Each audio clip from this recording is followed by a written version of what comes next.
Greetings, everyone, and welcome to a new episode of One Take. So, several years ago, I bought tickets to an Ariana Grande concert. Yes, that's right, that one from Wicked Part 1, but this was way before it. And go ahead, poke fun.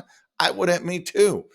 But I bought them because my son was into a couple of her songs then, and I thought it would be a fun, adventurous thing to do, something we wouldn't do anyway.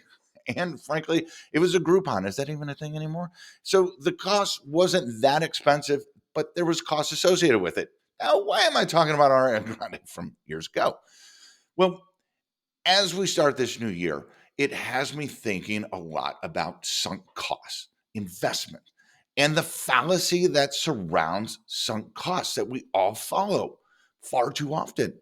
And we think that what we've invested in something, whether it's time, it's money, it's emotion, it's energy, whatever the case may be, that should be the biggest driver or biggest determining factor as to whether or not we stick with that, or whether we change it, or whether we even think there are any options out there other than that for us. And it's just crap. Think about it from this perspective. If you're on a ship that's sinking, would you stay on it just because you purchased a ticket? Hell no. Yet far too often, we use this sunk cost mentality as a reason for staying in many things, whether it's a relationship, whether it's a product, whether it's a business practice, whatever the case may be.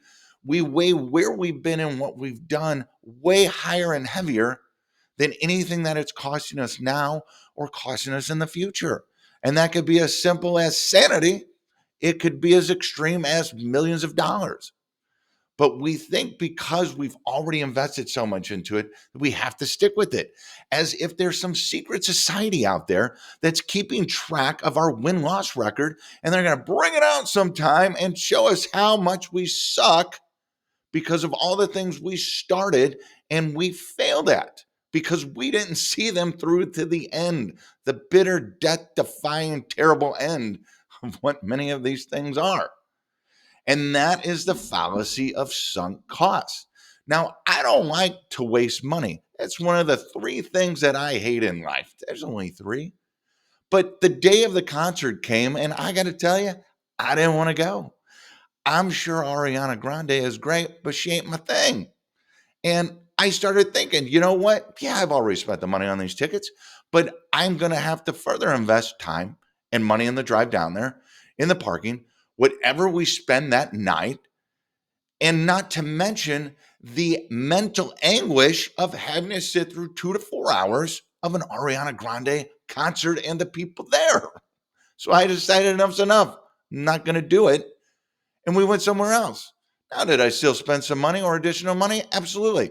But it was something that we wanted to do. It was something that I wanted to do. It was better, and it created a better memory and a better experience. Even though I had wasted, if you will, the money before, really what I did was realize that there were better options. There were better opportunities. There were better things for me to do. And I didn't let where I had been be the determining factor of where I was going and where I'm going to be now. And that's what you need to keep in mind when you look back on things the previous year or upcoming or whatever you've invested in. Keep in mind that just because you put in time doesn't mean it deserves any more. Just because you put in effort, money, and energy doesn't mean it deserves any more. The grass can be greener on the other side. I promise you. This has been One Take. Make it a great day. Take care.